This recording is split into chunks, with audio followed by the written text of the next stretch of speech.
अभी सबसे best time आ रहा है ऋतिक, अभी दिसंबर आ रहा है। दिसंबर में ईयर चेंज होगा, मैन्युफैक्चरिंग ईयर। हाँ, आप स्टॉक क्लियरेंस सेल वाली चीज होगी। कितना तोड़ सकते हो उतना तोड़ो डीलर को। गाड़ी ऑटोमेटिक लूं या मैनुअल लूं? तो 700 बनाना चाह रहे थे पर आप ही बना पाए। व्यूज देखे हैं, कमेंट्स देखे हैं, और आप किसी गाड़ी का फेसलिफ्ट वेट कर रहे हैं और आप नहीं मानेंगे कि मैं मारुति ही लूंगा, तो आपकी मारुति में ऑडी, स्कोडा और सबकी कॉपी मिला के डिजायर आने वाली है। अंडर 10 lakhs में बेस्ट कंफर्ट कार कौन सी है? मेरे हिसाब से है अमेस। क्योंकि मैं चुरा लिया तुमने मेरा पॉइंट। रिसेंटली उसने ऑटोमेटिक परचेस की और ऑटोमेटिक ही चलाई, और तो अब उसको मैं मैनुअल कार देता हूँ तो वो चला ही नहीं पाता। वॉक्सवैगन की कार स्कोडा ले रहा है और उसी को 5 लाख रुपए सर्विस बढ़ा के दे रहा है, तो वो पंच पे जाना चाहिए या मारुति? सब मतलब पूरी मार्केट का गेम बदलने वाली है। एमजी ने निकाली विंडसर। उन लोगों को ज्यादा सीवीटी और एएमटी वगैरह का वो नहीं रहता, उनको रहता है कि ऑटोमेटिक गाड़ी लेना है। तो मैक्सिमम लोगों के लिए ऑटोमेटिक मतलब ऑटोमेटिक एएमटी ऑटोमेटिक है, तो आई में नहीं बोलेंगे इस गाड़ी को। लेकिन एक गाड़ी और है इसकी लाइन में, सिट्रोइन की बसाल्ट। हाँ, बसाल्ट और C3 भी है। बसाल्ट को अंडर 10 लाख की निकालने की कोशिश बहुत अच्छी है, पर उसमें कुछ फीचर्स नहीं है। नमस्कार दोस्तों, कार वाला में आपका बहुत बहुत बहुत बहुत फिर से एक बार स्वागत है एक नए वीडियो के साथ में। और मैं हूँ ऋतिक और मैं हूँ कार्तिक। आज का वीडियो बहुत ही महत्वपूर्ण टॉपिक है। जो गाड़ियाँ प्लान कर रहे हैं, जैसे ना कोई हाई फाई कार, जो आप मिड रेंज की कुछ गाड़ियाँ देखते हैं तो उसमें आप एक चीज़ में कंफ्यूज रहते हैं कि मैं ये गाड़ी ऑटोमेटिक लूँ या मैनुअल लूँ। हाँ, तो ये एक बहुत गंभीर विषय है, क्योंकि आप लोग वीडियो सर्च कर करके थक जाते हैं। तो हमने सोचा कि हम ऐसा वीडियो बनाते हैं जिसमें आपके सारे डाउट को क्लियर कर सकें। तो स्टार्ट करते हैं आज का वीडियो। ठीक है, सबसे पहले बहुत सारे पॉइंट्स है जो हम लोग आपके लिए लेके आए, ताकि सारे पॉइंट्स बेसिक से लेकर सारी चीज़ कवर हो। तो कौन कौन से पॉइंट्स पढ़ के बताओ। Best learning car, best comfort car, best budget car, best suggested car under 10 lakhs, which one is the best for each car, best offer automatic manual transmission, not to buy models any safety और performance related issues जो आते हैं cars में। महत्वपूर्ण सबसे main point जो रहेगा वो सिटी ऑफ रोडिंग या हाईवे पर्पस। तो ठीक है, ये तीन जो है ये मेजर चीज़ें रहती है कि अगर आपका रनिंग ज़्यादा है तो आप हाईवे के लिए प्लान कर रहे हैं, गाड़ी सिटी टू सिटी ट्रेवल करने के लिए कर रहे हैं, बम्पर टू बम्पर ट्रैफिक के लिए प्लान कर रहे हैं, या आप प्लान कर रहे हैं ऑफ रोडिंग के लिए, और या आप प्लान कर रहे हैं दोनों ऑफ रोडिंग प्लस सिटी। तो सारी चीज़ों का जवाब हमारे डिस्कशन में आपको मिलेगा। तो स्टार्ट करते हैं। सबसे पहला टॉपिक क्या था हमारा? Best learning car. Best learning car. तो अगर क्या लगता है, मतलब जैसे मेरे घर में कोई मेरा छोटा ब्रदर है, वो गाड़ी चलाना सीख रहा है, तो किससे चलाना चाहिए? मेरे को पहले ये बता, फिर अपन उस पर डिस्कस करेंगे। एक्चुअली होता क्या है, अभी जैसे मैंने भी कार सीखी थी बचपन में। और आपने भी सीखी होगी। मेरे एक फ्रेंड रिसेंटली उसने ऑटोमेटिक परचेस की और ऑटोमेटिक ही चलाई, और तो अब उसको मैं मैनुअल कार देता हूँ तो चला ही नहीं पाता, परेशानी आती है। तो बेस्ट लर्निंग कार हमेशा से ही मैनुअल रही है। मैनुअल से आप सीखे। ऑटोमेटिक में कुछ नहीं, आपको बस आपका लेफ्ट वाला जो लेग है उसको डेड पेडल पर रखने का है। You can drive automatic easily. Drive comfort होनी है और ड्राइव सीखना और चलाने में बहुत कंफर्टेबल रहेगा। पर हाँ, आप any which ways manual transmission फिर आपको अलग से सीखना पड़ेगा। मिला के मैनुअल से अगर सीखते हैं तो आप थोड़ा सा जिसको बोलते हैं बेस लर्न कर लेते हैं। ठीक है। Second point, best comfort car. तो बेस्ट कंफर्ट कार सबसे पहले बात करते हैं कि अंडर 10 lakhs में बेस्ट कंफर्ट कार कौन सी है? मेरे हिसाब से है अमेस। क्योंकि मैं चुरा लिया तुमने मेरा पॉइंट। तो वो इसलिए क्योंकि सबसे बेस्ट सीवीटी तो बोल सकते हो आप। और उसके बाद उस रेंज में अंडर 10 lakhs में कोई सीवीटी आती है तो सिर्फ वही आती है। हाँ, सबसे बेस्ट है वो। सीवीटी के बारे में अभी नेक्स्ट आगे टॉपिक पहले बलेनो पुरानी वाली आती थी सीवीटी में, पर अब वो एएमटी में आ रही है। हाँ, सबसे पहले सीवीटी में आ गई अमेस, दूसरी एएमटी में। एएमटी में थोड़े से जैसे सुजुकी की कार सबसे ज्यादा, मेरे को तो ऐसा लगा कि मतलब मैं ज्यादा नेगेटिव रिव्यू नहीं दूं, लेकिन फिर भी मैं अगर बैठा हूँ स्विफ्ट डिजायर में तो उसका ऑटोमेटिक जो गियर शिफ्टिंग्स होते हैं वो महसूस होते हैं। बिल्कुल, मतलब हल्का सा ऐसे मैं चल रहा हूँ तो गाड़ी के अंदर बैठ के मेरे को फील होता है कि सेकंड गियर लगा, थर्ड गियर लगा, गियर उतर रहे हैं, ये भी पता लग रहा है। कहीं ना कहीं ऑटोमेटिक को ट्यून नहीं कर पाए। हाँ, एक्चुअली उन्होंने अपनी टेक्नोलॉजी निकाली थी AGS करके, ऑटो गियर शिफ्ट। AMT पर ये है वो कुछ थोड़ा सा इनोवेट कर दिया होगा। तो उसमें प्रॉब्लम यही है कि आपको हर गियर शिफ्ट पता चलेगा, हर गियर शिफ्ट में प्रॉब्लम आएगी। तो वो प्रॉब्लम तो है ही मारुति में, जो भी AMT वाली रेंज आती है। आप 10 के ऊपर जाते हैं उनमें तो ग्रैंड विटारा का जो ऑटोमेटिक है वो डिफरेंट है।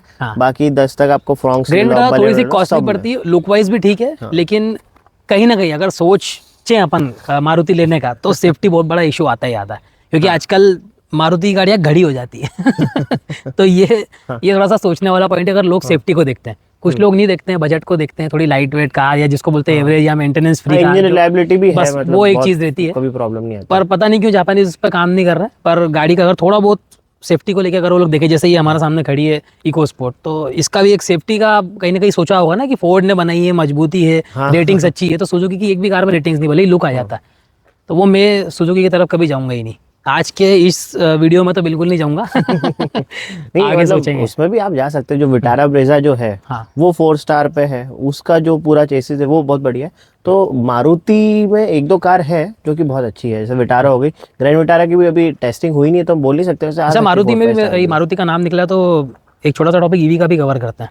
मारुति ईवी निकालने वाला ना कुछ, ईवी एक्स करके हाँ कुछ वो नाम है टोयोटा उसका। के साथ टोयोटा 2025 के, में हाँ है, हाँ हाँ, और टोयोटा नाम के अभी साथ। कंफर्म नहीं हुआ है। हाँ, कुछ नाम ईवी एक्स करके कुछ है, हाँ, वो कुछ स्केटबोर्ड प्लेटफॉर्म पे बन रहा है। हाँ। तो मेरे हिसाब से फिर वहाँ भी मैं आज, जैसे मैंने बोला कि इस वीडियो में मारुति के ऊपर मैं जाने ही नहीं वाला हूँ, तो वो इसलिए क्योंकि अभी मार्केट में अच्छी अच्छी गाड़ियाँ आ चुकी हैं मेरे हिसाब से। तो पंच आ गई है, जैसे पंच ईवी मेरे फ्रेंड ने ली है, मैंने उसका वीडियो भी डाला, आप लोग देख सकते हो।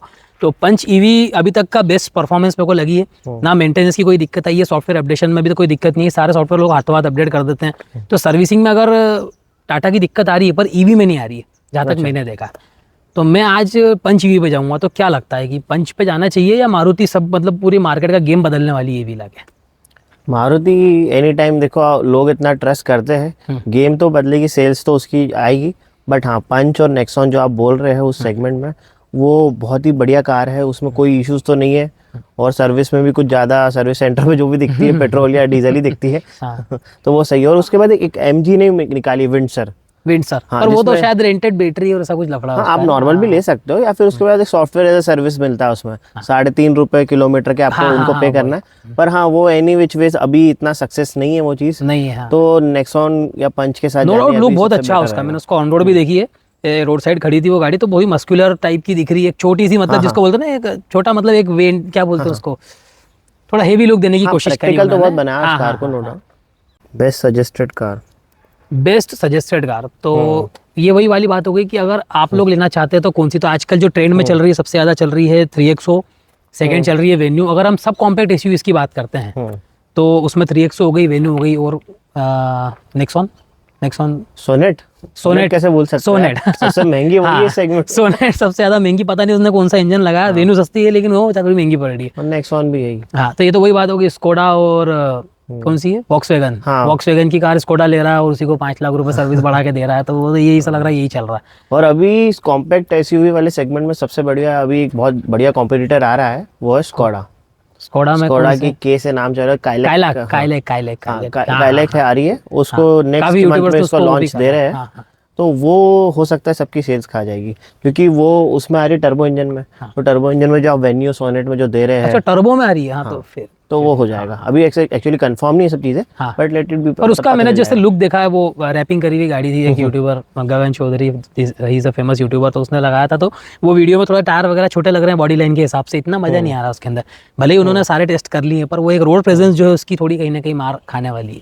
हाँ वो तो मतलब ऑन रोड आने के बाद ही पता चलेगा। हाँ हाँ, अब जैसे जिमनी कितनी बढ़िया थी वो दिख लॉन्च बड़ी के रही बाद थी। समझ आया कैसी है गाड़ी। और नई गाड़ी में अगर बात करें, अगर आप लोग प्लान कर रहे हैं और थोड़ा सा रुक सकते हैं और आप किसी गाड़ी का फेसलिफ्ट वेट कर रहे हैं और आप नहीं मानेंगे कि मैं मारुति ही लूंगा, तो आपकी मारुति में ऑडी, स्कोडा और सबकी कॉपी मिला के डिजायर आने वाली है। तो वो गाड़ी को पीछे से आगे से कुछ होंडा सिटी है ऐसा कुछ भी लुक दे दिया है, सब तो सारी गाड़ियां मिक्सअप कर दी उसमें। कार अंडर 10 लाख का, तो उसमें जो मैं आपको सजेस्ट करूंगा, मैनुअल में पहले आप पूछना चाहेंगे ऑटोमेटिक। मैनुअल तो ऑटोमेटिक में सिटी में दिक्कत अभी भी आ रही है, क्या लगता है? सिटी में तो आएगी, बिल्कुल आएगी, क्योंकि आप फर्स्ट गियर में आप शिफ्ट कर देते 10 की स्पीड पर, आप कार में पिक किया आपने फर्स्ट गियर, सेकंड गियर में पिक कर ली। बट ये मैनुअल में नहीं, ऑटोमेटिक में नहीं होता है। ऑटोमेटिक में 20 तक जाती है कार, फिर शिफ्टिंग होती है, तो गियर प्रॉपर लग रहे तो एवरेज तो कम आएगा ही वहाँ पर। तो पर ये है कि आपकी गाड़ी में और बाकी चीज़ें, क्लच प्लेट की लाइफ बढ़ जाती है। जैसे कोई रफ ड्राइवर हो, मतलब 4-5 लोग घर में चलाते हैं कार, कोई रफ ड्राइवर हो, तो क्लच प्लेट खराब नहीं होती ना उस केस में। तो वो देखा मतलब कंफर्ट पे तो आप चले जाओ, आप एवरेज पे चले जाओ वाली बात है बस। हाँ, कंफर्ट चाहिए तो ऑटोमेटिक थोड़ा एवरेज कम जरूर आएगा, पर कंफर्ट भी है। और जैसे मैं बार बार एक गाड़ी का नाम ले रहा हूँ, महिंद्रा 3XO, जिसके काफी सारे कुछ MX4, AX भी सीरीज निकाल दी उन्होंने, बहुत सारे उनके वेरिएंट्स अलग अलग है, और एल तक गए। जैसे महिंद्रा हर गाड़ी में महिंद्रा X7 एल तक जा रहा है। तो उसमें एक सबसे बड़ी जो मेरे को पर्सनली लगी, वो ये लगा कि गाड़ी का बैक को, फ्रंट को सुधारना था, नहीं शायद बैक साइड को सुधारना था, उसकी लाइट पे से समझ में नहीं आई थी, पर उन्होंने फ्रंट बिगाड़ दिया। इसमें क्या मानना है? कैसी लगती गाड़ी, मतलब पर्सनली वो इस तो गाड़ी की सबकी discussion। पर्सनल चॉइस होती है अभी। नहीं, काफी लोग तारीफ भी कर रहे हैं कि वो गाड़ी अच्छी दिख रही, हाँ। पर मेरे को कहीं ना कहीं लगता है कि आगे का शेप बिगाड़ दिया गया उसका, इतना नहीं। अब ये भी सब कॉम्पैक्ट एक्सयूवी में टाइप ही आती है और जो भी है, लेकिन गाड़ी का फ्रंट लुक थोड़ा सा होना चाहिए था। वो कुछ तो भी कर दिया उन्होंने एरोडायनेमिक के कारण, मतलब एलईडीज लगा दी है। कलर हाँ, नो वो डाउट कलर एक्चुअली अच्छा है, 700 बनाना चाह रहे थे पर आधी बना पाए। कलर अच्छे लगे उसमें, लेकिन कलर उसने एंटिक निकाले हैं, ब्लू जो एक्सयूवी वाला वो भी लगा दिया है। हम्म। तो काफी लोगों का वो भी डाउट है, इसके ऊपर अपन डिस्कस करते हैं पहले कि महिंद्रा का, जैसे मैं अगर जज करूँ खुद के हिसाब से, तो मैं स्कॉर्पियो से ही जज करूंगा कि महिंद्रा का ऑटोमेटिक कैसे काम कर रहा है। तो नो डाउट ऑटोमेटिक अच्छा चल रहा है, फील नहीं हो रहा है, आवाज आ रही है। आइसोलेशन कहीं ना कहीं, स्कॉर्पियो बड़ी गाड़ी है तो हो सकता है आइसोलेशन थोड़ा ज्यादा हो उसका अंदर, लेकिन इंजन साउंड थोड़ा सा 3XO में भी आ रहा है अंदर।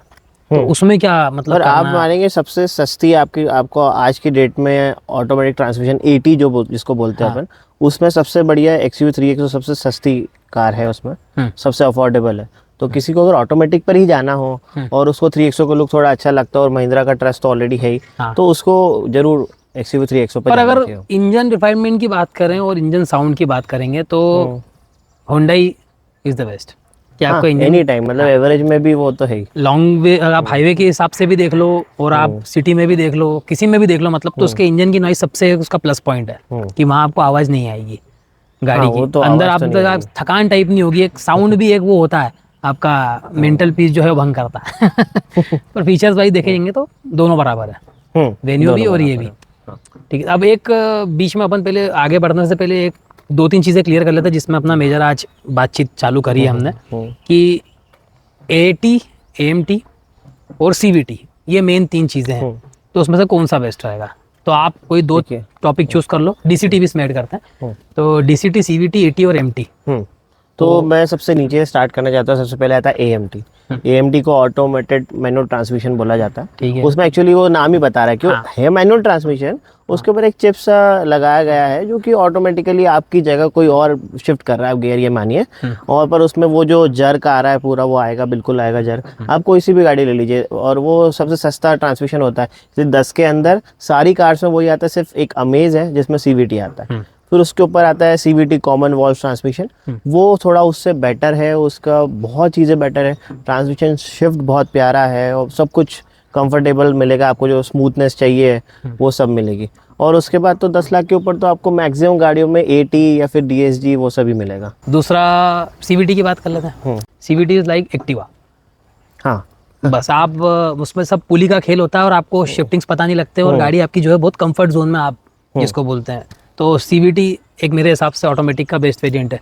हाँ, तीसरा- CVT अगर 10-15 के आसपास आप कार लेना चाह रहे हैं, और बेस्ट CVT तो बता ही दिया है कि बेस्ट CVT जो है अमेज है, क्योंकि इस इतने कम में कोई देगा नहीं। और होंडा का रिफाइंड इंजन नेक्स्ट लेवल है, बिल्कुल है। जापानीज की दूसरी चीज़ है, मतलब पता नहीं वही चीज़ भी जापान की है, ये भी जापान की है, सुजुकी भी, पर सबसे अच्छी मेरे को होंडा भी और लगी। प्रैक्टिकल लाइफ में दे रही है 14-15 का दे average रही है, दे हाँ। proper और देगा पहले आपका। शायद सर्विस इश्यूज आते थे इसके कि यार होंडा में सर्विसिंग महंगी होती है, ऐसा वैसा, अब पर अब वो कहीं ना कहीं सब कॉम्पीट हो गया, कंपटीशन में सब उन्होंने प्रॉपर कर दिया अब सब चीज़ें वही चल रही है। तो कुल मिला के होंडा बेस्ट लगी मेरे को उस चीज़ में। और एक चीज़ बस वो मेरे को सुनने में आई थी कि एलिवेट में टर्बो नहीं आ रहा। नहीं, होंडा में turbo- एक्चुअली टर्बो है ही नहीं। होंडा में एक ही इंजन है, IVTEC, अभी जो दे रहे हर कार में वो सारे इन्हें 1.5 नेचुरली एस्पिरेटेड IVTEC इंजन है। वही होंडा सिटी में भी मिलेगा, एलिवेट में भी मिलेगा, वो 1.2 आपको मिलेगा अमेज में। थोड़ा सा कहीं ना कहीं पावर इशू, जो लोग पावर के दीवाने होते हैं वो हाँ, दुखी हो जाएंगे, सॉरी पावर के दीवानों। नहीं, पर 120-130 के बाद परफॉर्मेंस लेवल नेक्स्ट है। हाँ, पर एलिवेट का तो मुझे पर्सनली पता टर्बो नहीं, वाला but हाँ, बूस्ट Honda नहीं मिल City पाएगा में। ना। हाँ। वो एग्री करना पड़ेगा। तीसरा आते हैं DCT। DCTs तो शायद अभी तक जहाँ तक रिपोर्ट पढ़ी, रिव्यूज देखे और जो भी चीज़ें कर ली, वीडियोस भी देख ली है, जितने अभी तक खबर आई है, जो कांटेक्ट में यूट्यूबर्स हैं जिन लोगों ने बताया कि DCTs की जो शिकायत आ रही थी, तो DCTs को चेंज करने में जहाँ तक मैंने सुना, शायद मैं गलत हूँगा, कि उन्होंने उसका ट्यूनिंग कुछ इस तरीके कर दिया है कि अब वो AMT जैसा ही काम कर रहा है DCT, क्योंकि हीटिंग इशू आ रहा था बार बार गाड़ियों में, है ना। और वो एट दी एंड जाके वो जो है लाइट जला के बताता था कि अब आपका इंजन गर्म हो गया है। हाँ, प्रॉब्लम्स तो बहुत ज्यादा है। कोई DCT का एक्सपीरियंस, कोई गाड़ी चलाई हो अपन ने? DCT का कुछ खास एक्सपीरियंस नहीं है मुझे। CVT और AMT जहाँ तक और मैंने AT भी का ज्यादा है। हाँ, तो DCT का जहाँ तक सुना है और रिव्यूज जैसे जो लोग चला रहे हैं ऑलरेडी, उन लोगों ने भी बताया DCT में, यहाँ नहीं है बाहर जो मेरे कॉन्टेक्ट्स हैं उन्होंने भी बताया कि DCT का मतलब चलाने पे डिपेंड होता है। कोई भी ऑटोमेटिक कार अगर आप लेते हो तो उसमें एक टिप मैं आप लोगों को भी देना चाहता हूँ कि जैसे अगर आपने सिग्नल पे खड़ी रखी है तो या तो आप उसको पार्किंग में डाल लो या आप उसको न्यूट्रल में डाल लो। तो जो उसका गियर ट्रांसमिशन का जो मूवमेंट है वो अगर बंद हो जाता है तो गाड़ी कहीं ना कहीं मतलब हाँ, हीटिंग सही इश्यूज नहीं निकालती है। ये एक बहुत छोटी सी चीज़ है, क्योंकि डीसीटीज mainly city bumper to bumper या सिटी में ही अगर आप चला रहे हो तो ही हीटिंग इशू देती है। अदरवाइज रिपोर्ट बहुत अच्छी है। स्पोर्ट्स कार में यूज़ करने वाली टेक्नोलॉजी थी जो यहाँ नॉर्मल कार्स में ये लोग लिया है। नेक्स्ट पॉइंट है बेस्ट सजेस्टेड कार, तो हो गई थी शायद। हाँ, सजेस्टेड कार होगी। सजेशन में फिर से एक बार ऐड कर दूंगा मैं सारी कारें आपको लाइन से कि अंडर 10 lakhs में सीवीटी में अमेज हो जाएगी। 3XO अगर आप 10 से ऊपर जाना चाहें तो 3XO भी बेस्ट है 10 to इंजन 15 में 3XO बेस्ट। हाँ, और बेस्ट में क्या दे सकते हैं, Kushaq is also best.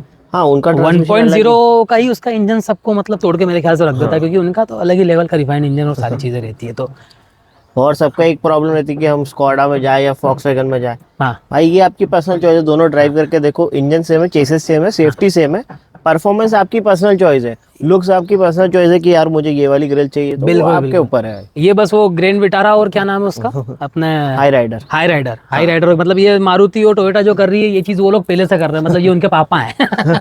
Finally video में सारी चीजें कवर होने के बाद भी अब ये इस वीडियो को पार्ट 1 कह लेते हैं। पार्ट 1 कह लेते हैं कि पार्ट 2 पर आपके क्वेश्चंस आएंगे सबके, हाँ, तुम्हें भी आएंगे, मुझे भी, बाकी बिल्कुल। सबसे भी जिसको आएंगे, उसके बाद अपन पार्ट 2 प्लान करें। हाँ, पार्ट 2 आप लोगों के कमेंट के हिसाब से ही प्लान होगा। अभी काफ़ी अच्छी रीच मिल रही है वीडियोस को।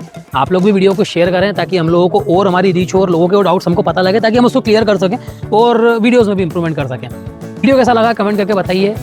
तब तक के लिए do like share subscribe my channel. Thanks for watching car वाला and press the bell icon to.